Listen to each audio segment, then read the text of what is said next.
Welcome back. Today we're jumping right into a story that's really set European football alight. Imagine the scene.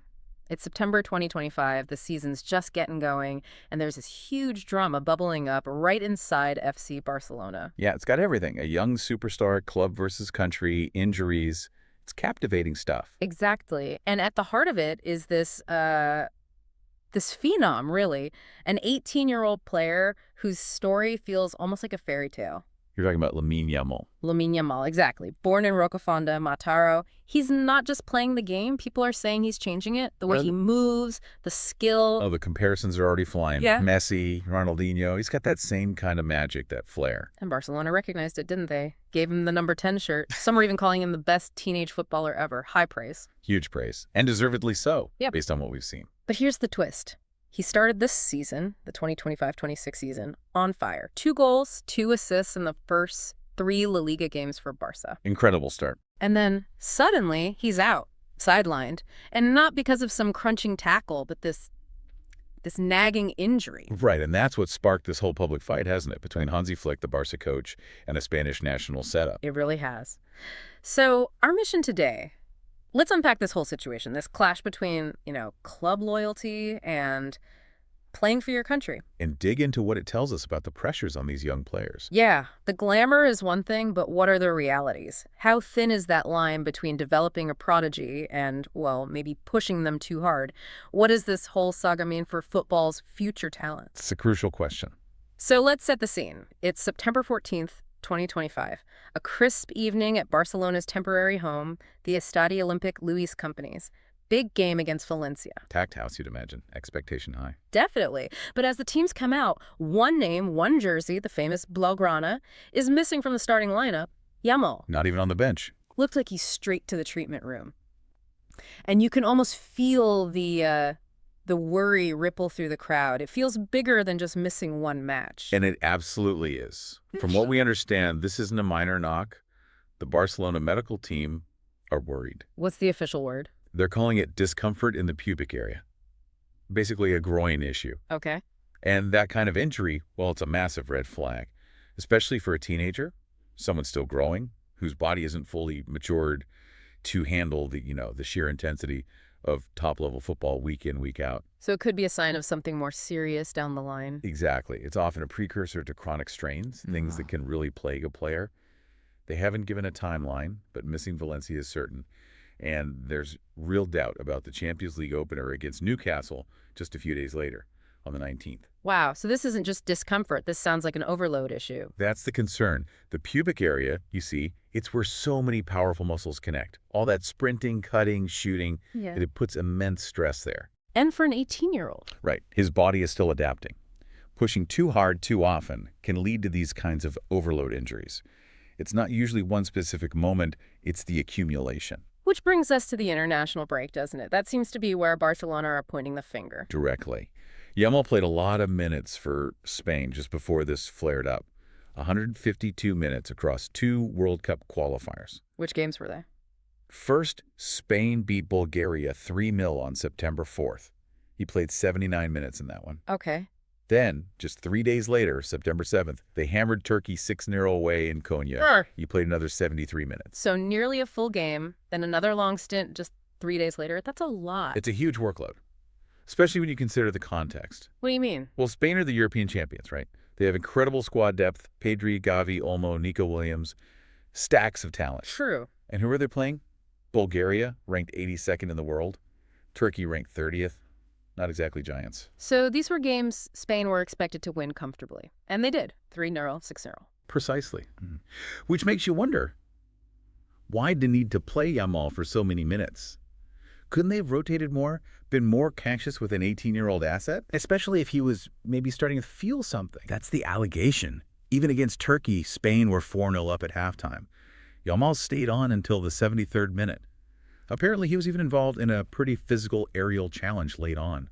It seems like a situation where maybe, just maybe, caution could have been prioritized over getting every last minute out of him. You could certainly argue that. Yeah. The chance was there to manage his load, and it seems, from Barca's perspective at least, that didn't happen. It really speaks to that tension, the immediate need for results versus the player's long-term well-being. And this apparent lack of caution is what led to Hansi Flick's explosion, right?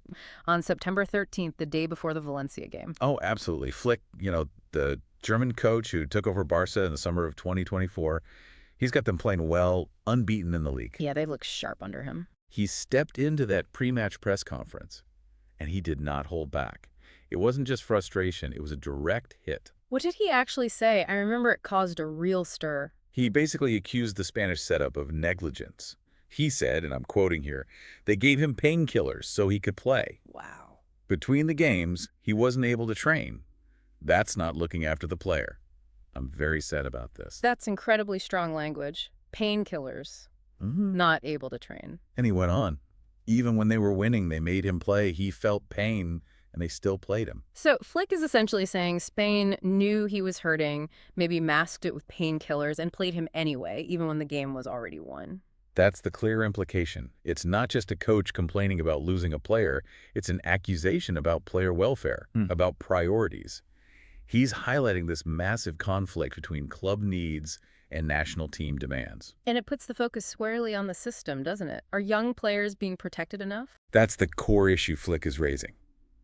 He's saying the system failed Yamal in this instance, and it suggests a real breakdown in communication, or maybe trust, between Barcelona and the Spanish Federation. Predictably, the Spanish Federation, the RFEF, they didn't take that lying down. No, they hit back almost immediately.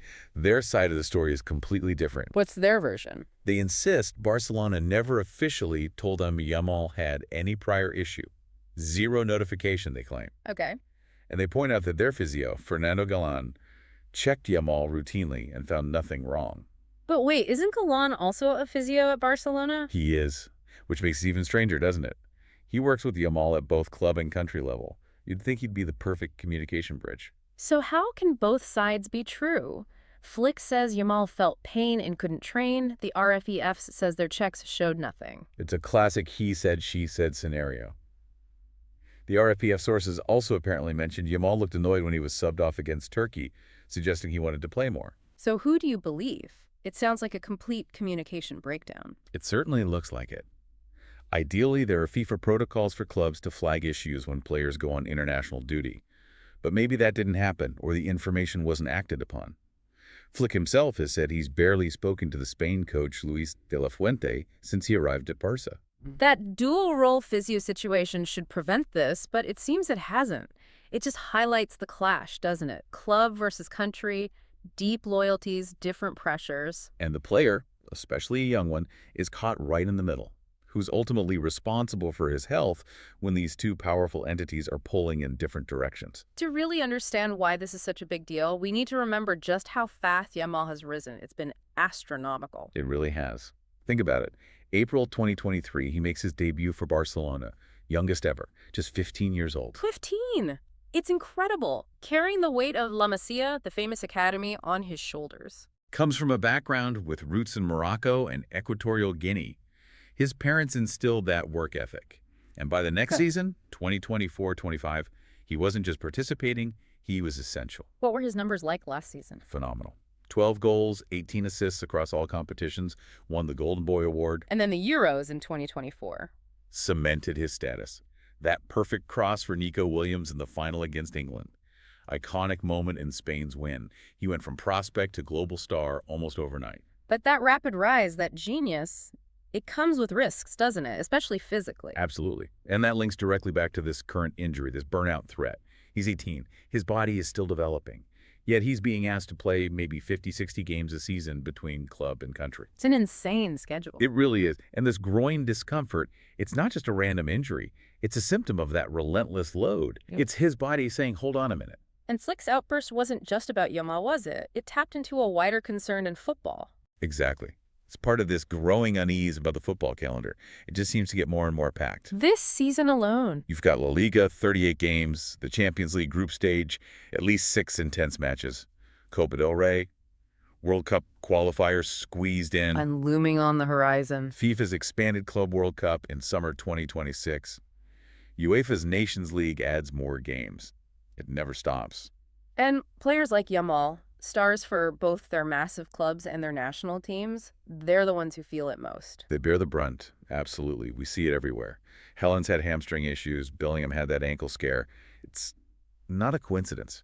It feels like the system is pushing players to their limits, prioritizing the show over sustainability. It's a dangerous game. It is. They're risking the health of their biggest assets for short-term gain, you could argue. So back to Barcelona, preparing for this Valencia match without Yamal, it must create a real headache for Flick. For sure. There's some good, Right. Barca always seem to produce talent. but losing Yamal is a huge blow. How do they replace him? Maybe shift Rafinha over to the left, tweak the whole system. And it's not just Yamal, is it? You mentioned Frankie de Jong is also out. Yeah, he's got a niggle too.